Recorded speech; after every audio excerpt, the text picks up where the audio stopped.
Hello everyone, আসসালামু আলাইকুম। কেমন আছেন? আশা করি সবাই ভালো আছেন। আর আলহামদুলিল্লাহ আমি অনেক ভালো আছি। তো নিশাদস লাইফস্টাইল থেকে আবারও একটা অ্যানাদার নিউ ভিডিও নিয়ে চলে আসলাম। তো ঈদ তো সামনে আর কয়েকদিন বলতে এক দিনই বাকি। তো দেন আজকে আমি আপনাদেরকে ঈদ স্পেশাল একটা খুব সুন্দর একটা ড্রিঙ্ক বানিয়ে দেখাবো, সেটা হচ্ছে ম্যাঙ্গো শেক।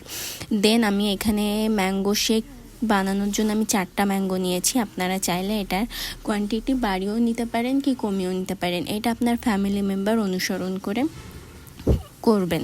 দেন আমি এখানে 4টা আম সুন্দরভাবে কেটে নিচ্ছি। আর এই যে আমি যে স্টাইলে কাটলাম, এই স্টাইলে মানে ইউটিউব হোক, ফেসবুক হোক, ইনস্টা হোক, যেখানেই যায় না কেন এই জিনিসের কাটার ভিডিওটা এত পরিমাণে চোখের সামনে আসে আর দেখতে খুবই ভালো লাগে। তা আমি ভাবলাম আজকে আমিও ট্রাই করে ফেলি। মানে সেই কি বলবো, ভুলে গিয়েছি প্রবাদটা, এক ঢিলে 2 পাখি মেরে ফেলছি আমি।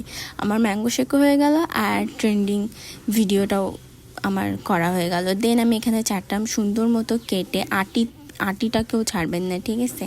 আটিটাকেও ছাড়বেন না, সুন্দর মতো হাত ধুয়ে আটি থেকে আঁশটা ভালোভাবে বের করে নেবেন। অ্যান্ড আমার বেশ এতটা পরিমাণ কোয়ান্টিটি হয়েছিল আমাদের 4 জনের জন্য, একদম পারফেক্ট। তারপরে আমি একটা গ্রাইন্ডার জারের ভিতরে আমি সম্পূর্ণ ম্যাঙ্গোটাকে দিয়ে দিয়েছি।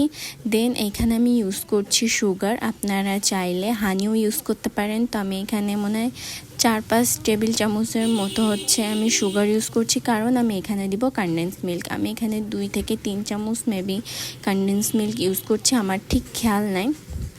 আমার মানে মন যত চেয়েছে আমি তত ইউজ করছি। আমি এত হেলথ কনসিয়াস না, সো আমার যতটা মন মাধুরী দিয়ে আমি মানে ম্যাঙ্গো শেকটা তৈরি করেছি। তো আমি এখানে কনডেন্স মিল্কটা দিয়ে দেওয়ার পরে আমি দিয়েছি হচ্ছে বরফ, আইস কিউব, অ্যান্ড দেন আমি 1 বোতল পানি এই দিয়ে দিয়েছি, ঠান্ডা পানি। দেন তৈরি হয়ে গেল। ব্লেন্ড করার পর আমি ঢেলে দিলাম গ্লাসে।